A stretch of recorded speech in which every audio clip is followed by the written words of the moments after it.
This program is dedicated to the memory of Walt Disney. In 1971, his love for America inspired the creation of the Hall of Presidents, a place to celebrate the optimism and goodwill he saw at the heart of the American story. Walt's vision was to honor the nation by honoring the American presidency.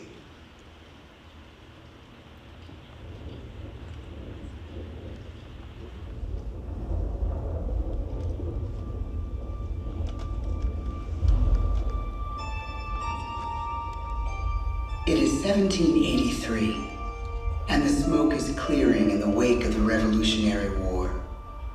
Over the course of 8 grinding years, General George Washington has led a force of shopkeepers, farmers, and Native American allies to victory over the greatest military power in the world. A new nation has been born, independent and free. The founders must form a national government. In 1787, through months of passionate debate, they create a written constitution. For the country's highest office, they imagine something new in the history of the world. A leader not born to power like a king or queen. A leader who has not seized power through conquest. A leader not separate from the people, but elected by the people. From among the people. We, the people. This is a new idea, an American idea. The idea of a president.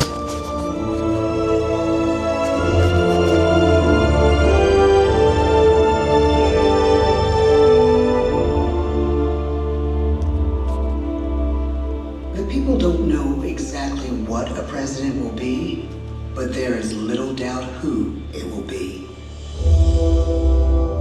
George Washington's stature and bearing have marked him as a leader.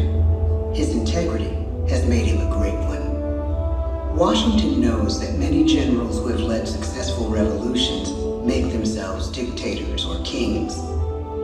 Instead, he steps down from power and retires to his home, Mount Vernon. The world takes note, and George Washington becomes the symbol of American ideals. In the first presidential election, it's Washington by a landslide. The only doubt seems to be his home. He writes, "Integrity and firmness is all I can promise. Integrity and firmness is exactly what we need." Everything he does as president will set a model for his successors. His final act may be the most important of all.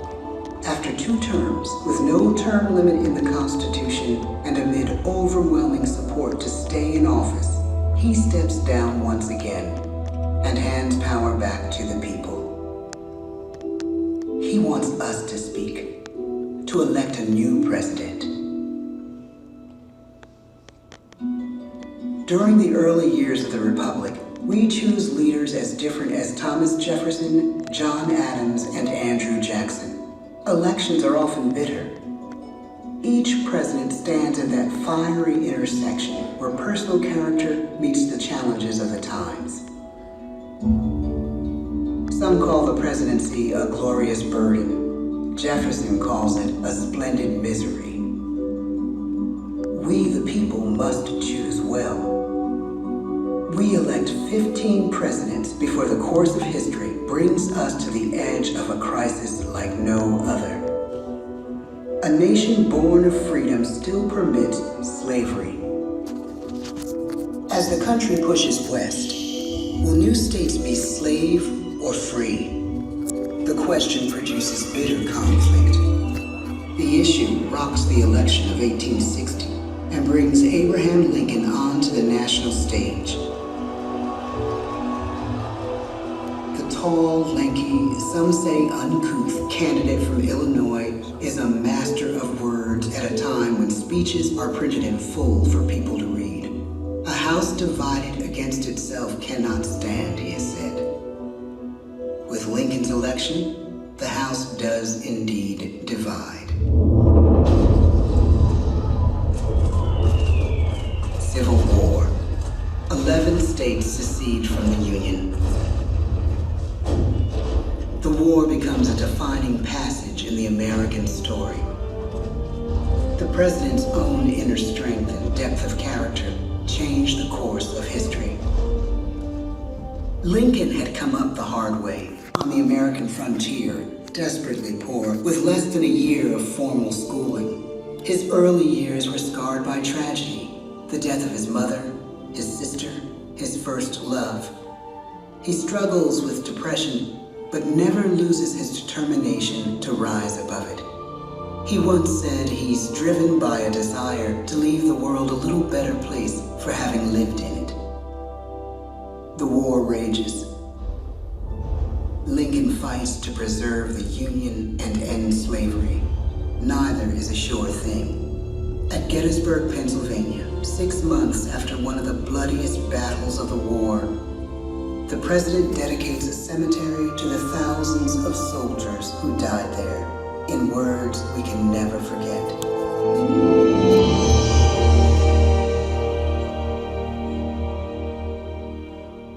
"47 years ago, our fathers brought forth on this continent a new nation, conceived in liberty and dedicated to the proposition that all men are created equal. Now we are engaged in a great civil war, testing whether that nation or any nation, so conceived and so dedicated, can long endure. We are met on a great battlefield of that war. We have come to dedicate a portion of that field as a final resting place for those who here gave their lives, that that nation might live. It is altogether fitting and proper that we should do this.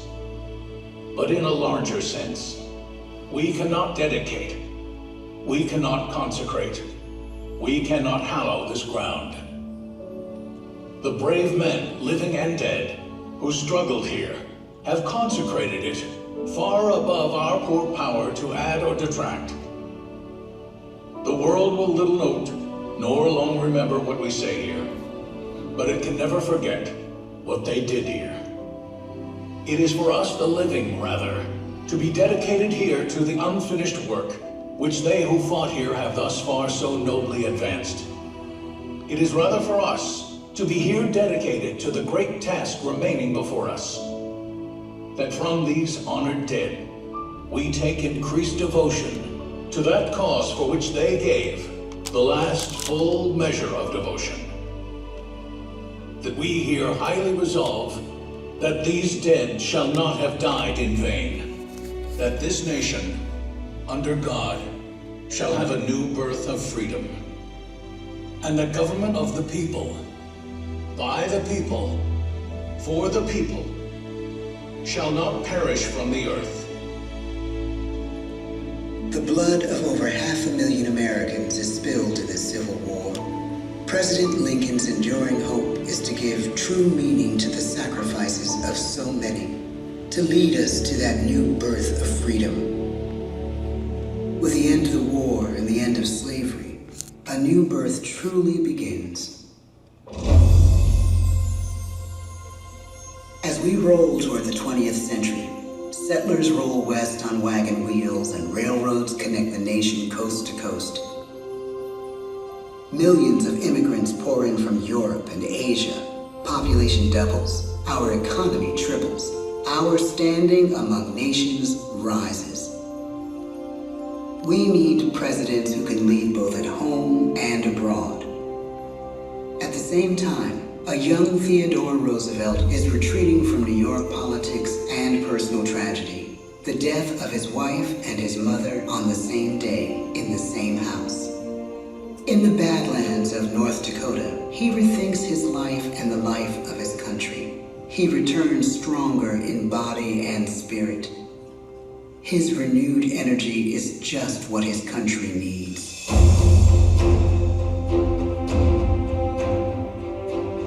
American industry is booming, but social tensions are rising. A progressive movement is bubbling up, pushing for change, and change is needed in the working and living conditions in cities. The gap widens between rich and poor. The demand for change grows stronger. Teddy Roosevelt is a knight on a crusade. He speaks with force and vitality in clear terms that make colorful headlines at a time when mass-market newspapers have become the new media. To define his foreign policy, he borrows a phrase from an African proverb: speak softly and carry a big stick. But his greatest accomplishments are made at home. He breaks up giant monopolies, protects workers' rights, and calls for a square deal for all Americans, rich and poor, capitalist and wage earner. And a square deal for every man and every woman in the United States. He calls on America to be as great as the natural grandeur of its lands.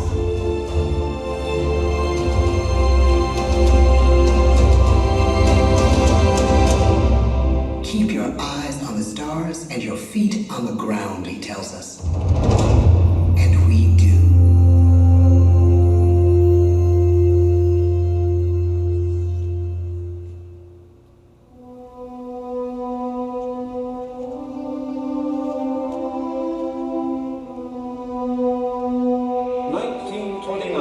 The bottom fell out of the market. 12 million unemployed. The bread lines and the soup. The results of the 1932 election now appear. When we elect our 32nd president, it is the worst of times. The course of history and the course of one president's life again shape a turning point in our national destiny. Franklin D. Roosevelt, paralyzed by polio, knows how to restore the faith of a people paralyzed by the Great Depression. I believe in practical explanation and in practical policy. He has found the inner strength his countrymen now need. He speaks to us like a friend, a neighbor. His optimism is contagious, his voice perfect for the latest breakthrough medium, radio. He calls us to believe we have nothing to fear but fear itself. And we do believe. Tonight's attacks on England are perhaps the most widespread of the war. In the course of the day. But an even greater challenge dominates his final years in office: the Second World War.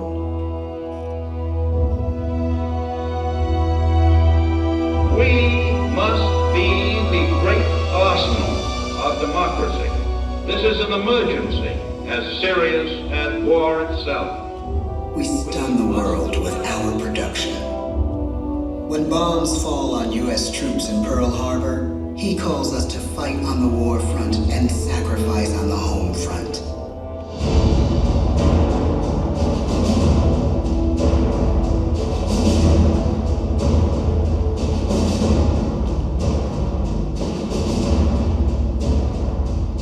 The harder the sacrifice, the more glorious the triumph.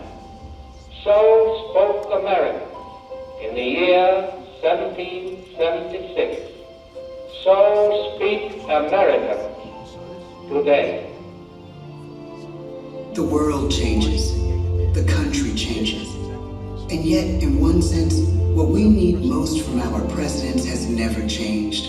A guiding vision that calls forth the best that America can be.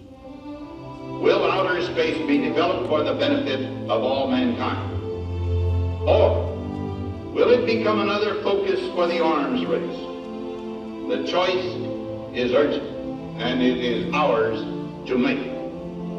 Ask not what your country can do for you. Ask what you can do for your country. But really, it's all of us who must overcome the crippling legacy of bigotry and injustice.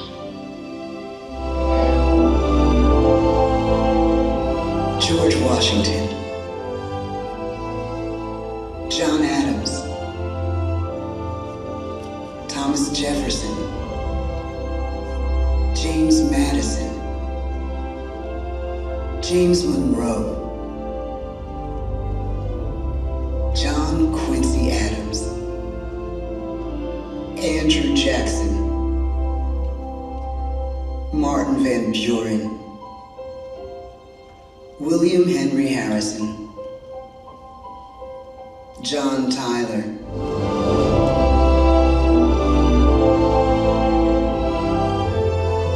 And now we come to the present. Once again, we place our trust in the idea of a president, as we have from the beginning. My fellow citizens, no event could have filled me with greater anxieties than that notification on the 14th day of April, 1789, that you had selected me to lead our nation. But it was with the confidence of my fellow citizens that I took an oath. 35 simple words that have been repeated by every American president throughout history. I, Donald John Trump, do solemnly swear that I will faithfully execute the office of President of the United States and will, to the best of my ability, preserve, protect, and defend the Constitution of the United States. So help me God. The presidency of the United States is a role unique in the world, an office entrusted to each president by us, we the people. Therein lies the genius of that new idea, now over 200 years old. A new idea our presidents have turned into a great American idea again and again.